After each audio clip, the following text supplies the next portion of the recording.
Baik, berikutnya kalau imam batal di tengah jalan. Lagi salat Isya rakaat kedua batal. Buang angin misalnya. Ya, dia tahu dia buang angin, mungkin yang lain enggak dengar tapi dia tahu ya. Apa yang dia lakukan? Apakah dia lanjutkan salatnya? Tidak boleh dia lanjutkan karena dia batal apa? Salatnya. Maka dalam hal ini ada 4 kemungkinan yang bisa dia kerjakan jika dia batal di tengah jalan.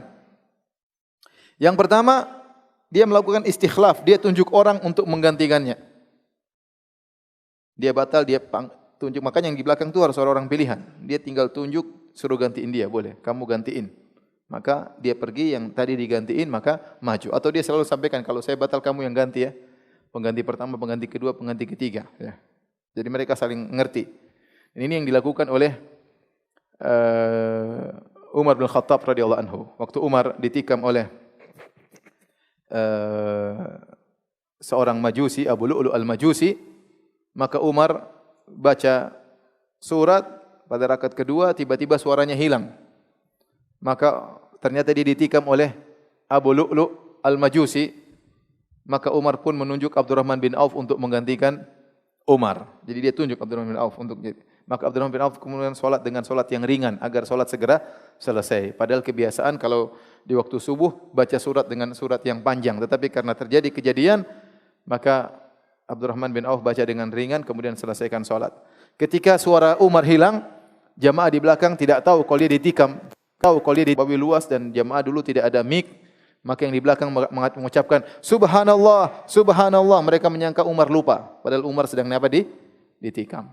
Ini dalil bahwasanya kalau seorang batal dia boleh nunjuk orang lain untuk menggantikan sebagaimana dilakukan oleh Umar bin Khattab radhiyallahu taala anhu menunjuk siapa? Abdurrahman bin Auf. Ini cara pertama. Cara kedua ya. Jika imam tidak menunjuk seorang pun jadi penggantinya, tiba-tiba dia batal dia pergi, maka salah seorang dari makmum meskipun tidak ditunjuk dia boleh maju. Ya, apa, imam pergi sudah, dia sudah buyar, tinggal maju. Tinggal maju menggantikan imam meskipun tidak ditunjuk.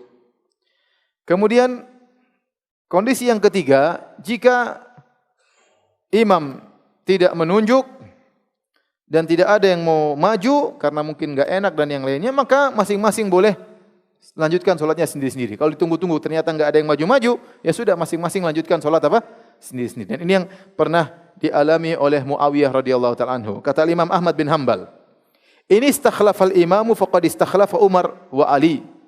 Ya, kalau imam batal maka dia boleh menunjuk penggantinya sebagaimana Umar dan Ali. Umar menunjuk orang yang menggantikan, Ali juga menunjuk orang yang menggantikannya.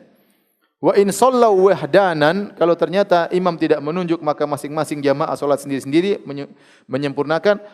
Faqad tu'ina Muawiyah wa sallan nas. Muawiyah waktu ditikam maka orang salat sendiri-sendiri. Jadi kisahnya Muawiyah ini radhiyallahu ta'ala anhu, ada 3 orang Khawarij, mereka berkumpul. Mereka ingin membunuh sahabat-sahabat Nabi sallallahu alaihi wasallam.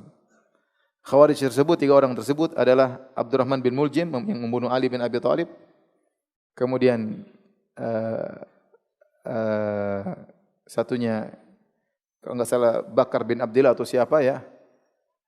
Dia yang membunuh, yang ingin menikam Muawiyah.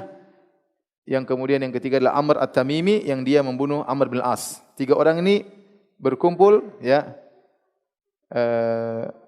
Atau Al-Barak bin Abdullah, kemudian Amr At-Tamimi. 3 orang ini, Abdurrahman bin Mujim, Barak bin Abdullah, kemudian Amr At-Tamimi, mereka berkumpul dan mereka bersumpah, kita akan membunuh 3 orang penjahat besar di dunia ini.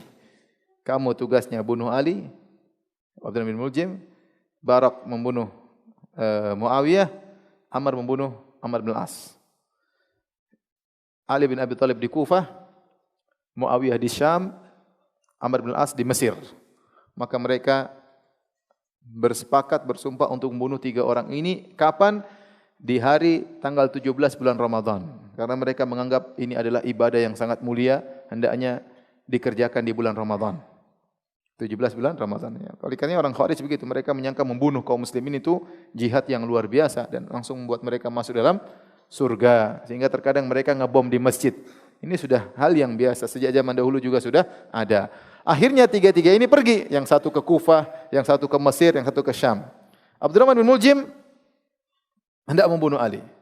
Maka dia simpan pisaunya, kasih racun, ya, 40 hari dikasih racun. Kemudian kebiasaan Ali bin Abi Thalib sebelum subuh keluar membangunkan orang untuk salat.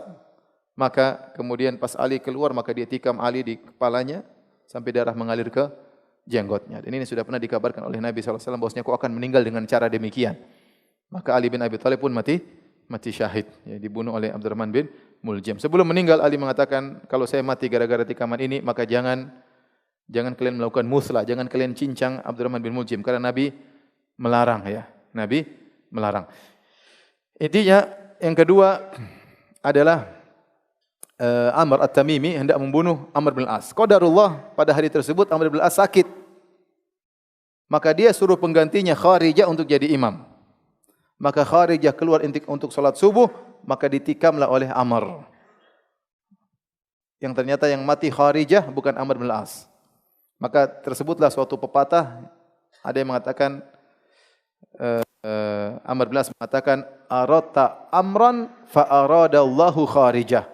Kau ingin bunuh Amr bin Al-As, tapi Allah berkehendak yang meninggal siapa?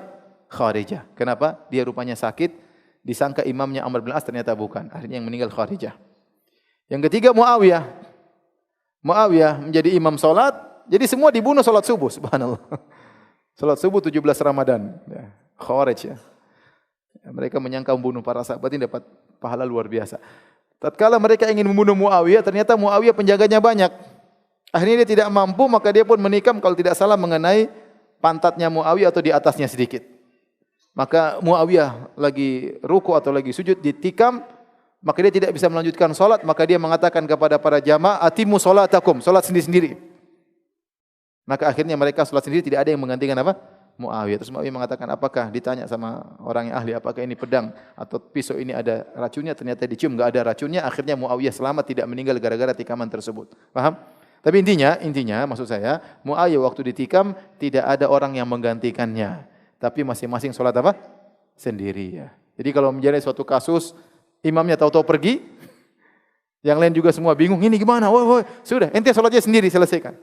Salatnya sendiri selesaikan, tidak mengapa. Atau kemungkinan yang keempat, kalau seorang imam batal, maka dia boleh suruh makmum tunggu. Dia boleh suruh makmum apa?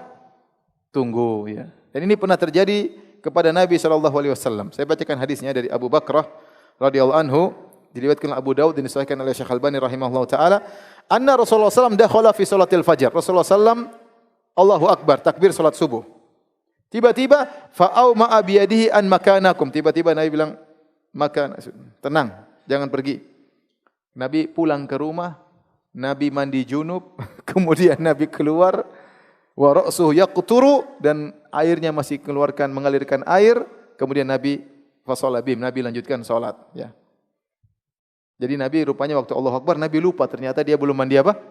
Junub. Kata Nabi, "Tunggu." Nabi ke rumah mandi, kemudian Allahu Akbar. Jadi ini juga boleh seperti ini. Bukan cuma batal buang angin, ini mandi apa? Mandi junub. Dan ini pernah terjadi pada seorang imam di masjid, namanya Imam Ali Al-Huzaifi, Syekh Ali Al-Huzaifi. Dan ini sampai ramai waktu itu di YouTube. Jadi Syekh Ali Al-Huzaifi, hafizahullah ta'ala, dia salat, Allahu Akbar, di Masjid Nabawi. Allahu Akbar. Semua orang takbir, Allahu Akbar. Tidak lama kemudian rasanya dia batal. Kemudian dia mengatakan, "Intaziru daqiqah." Tunggu sebentar. Tunggu sebentar. Kemudian dia pergi. Itu jamaah ada yang lihat ini. Sampai heboh waktu itu. Terus dia kembali lagi. Setelah dia wudu kembali lagi lanjut. Allahu Akbar. Dia lanjutkan salat. Itu sampai heboh. Ini imam kok begitu. Ada yang mencela, ada yang menghina. Ini menunjukkan Syekh Ali Hudayfi orang yang faqih. Dan dia ngajar di Masjid Nabawi. Dia bukan orang bodoh. Dia tahu apa yang harus dia lakukan. Ternyata justru itu yang benar. Yang komentar netizen yang bahlul. Paham? Dan itu yang benar, ya. Jadi boleh, ya. Tapi kalau saya, mending saya suruh orang lanjutkan. Daripada nunggu saya mandi junub. Karena Nabi rumahnya kan dekat. Rumah Aisyah, tinggal balik sebentar. Kemudian balik mandi. Bisa langsung lanjutkan apa? Salat, ya. Jadi Ini yang bisa dilakukan oleh seorang imam kalau dia batal di tengah jalan. Dia bisa nunjuk orang gantikan, atau kalau dia tidak tunjuk bisa ada makmum yang maju. Kalau enggak, makmum bisa melanjutkan solat sendiri-sendiri sampai selesai.